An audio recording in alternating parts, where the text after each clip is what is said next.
गाजलू ये आँखा मेरा आँखा बीच नानी यही नानी मसल भलाउँदै बस्छौ तिमी पनि कुरा काट्ने मान्छेले काटुन् खुट्टा तान्ने मान्छेले तानुन् तर तिमीमा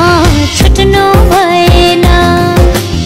अरूका कुरा सुनेर रिस उठ्नु भएन